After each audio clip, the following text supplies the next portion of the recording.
Good evening. You're watching the news on Croatian television. The European Union's two-day spring summit concluded this afternoon in Brussels. EU leaders discussed the economic situation in the Union, Brexit negotiations, and joint foreign policy issues, including relations with Turkey, Russia, and proposed U.S. tariffs on steel and aluminum. The EU will for now be exempt from the tariffs, but a long-term solution is still in the works. I think this is a positive decision. This also gives the negotiating teams on both sides of the table enough time to agree on a mutually acceptable trade arrangement when it comes to steel and aluminum. Topping the agenda once again on day 2 of the summit was Russia. Great Britain and the EU have both recalled their respective ambassadors from Moscow in response to allegations of a nerve agent attack on UK soil earlier this month. Prime Minister Andrej Plenković said Croatia would decide what measures to take following a meeting of state leadership in Zagreb on Monday. Also, the Prime Minister denied claims that he and President Kolinda Grabar-Kitarović have conflicting foreign policy agendas. The continued dialogue between the presidents of Croatia and Russia is unrelated to the issues discussed here in Brussels. Their contact resulted from her earlier visit to Moscow and Sochi and pertains to the recent Russian elections. I, in the name of Croatia, expressed our solidarity with the rest of the European Union, and there was absolutely no dilemma in that regard, because this is the only possible response to a situation like this. Meanwhile, opposition MPs strongly denounced the president for her congratulatory phone call to Russian President Vladimir Putin following his re-election last week, an extension of an invitation to Croatia. They see the apparent cozy relationship is contrary to national and EU foreign policy. The President has embarrassed herself and the position she holds with her shameful statements. Unfortunately, this time she has also harmed Croatia as a whole. We are a small country and we cannot have a conflicting foreign policy, especially not when such conflicting policies are held by the President and the Prime Minister. And prior to beginning their 18-day Easter recess, MPs finally voted to adopt changes to Parliament's rules of procedure with 91 votes for, 18 against, and 7 abstentions. In other news, the controversial Istanbul Convention continues to make headlines. Members of the Citizens Initiative Croatia Against the Istanbul Convention announced a protest for Saturday morning in downtown Zagreb. At the same time, the ratification of the convention appears to be inevitable, as MPs from both the ruling coalition and the opposition strongly support the move.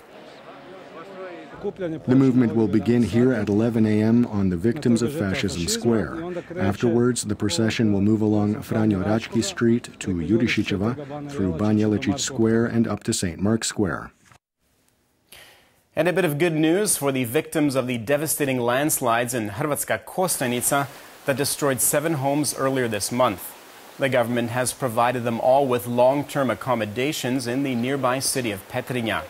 The Central State Office for Housing provided the apartments. The Ministry of Veterans Affairs paid for the furniture, while the Red Cross gave food and clothing. Thanks to the ministers and the government, I now have a roof over my head. I am truly delighted to have such nice accommodations. I'm very, very excited. Taking a quick look at sports, the Croatian national football team is in the United States for the first of 2 international friendlies in preparation for the upcoming World Cup in Russia. They face Peru in Miami tonight at 1:30 a.m. Central European Time. Team captain Luka Modric said the game was the perfect test for other South American teams they will face this summer in Russia. This is definitely a great way to prepare for the competition we will face at the World Cup. The qualities that Peru has, namely a lot of grit and the ability to run hard and fast, are very similar to that of Argentina. They may not have the individual talent that Argentina has, but on the surface they're quite similar. And at the 11th FIG Artistic Gymnastics World Cup underway in Doha, Croatia's Tin Srbić, the reigning world champion, will be competing in the finals of the men's horizontal bar on Saturday.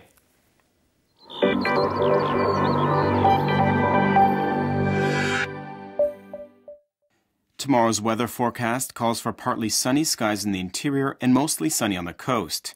Increased cloud cover is expected in the far south and mountainous regions with a chance of light precipitation. Increased clouds will be seen in central and eastern parts of the continent after midday. Winds mostly weak. The Adriatic coast will get a weak to moderate northeasterly wind with increased strength and gale force gusts in places. A westerly and northwesterly wind is expected in places during the second half of the day, while the far south will get a southeasterly.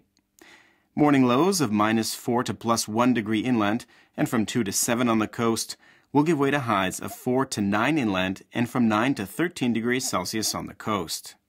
Temperatures are expected to rise steadily over the next few days as more sunshine is expected in continental regions. Light rain in places is possible on Wednesday and Thursday. Meanwhile, the Adriatic coast will only be partly sunny and generally unstable. More clouds in Dalmatia will bring rain on Sunday and Monday. Rain showers will dominate the entire coastline on Thursday. A weak to moderate northeasterly wind is expected, as well as a northwesterly. A southeasterly wind will move in on Sunday and linger till midweek.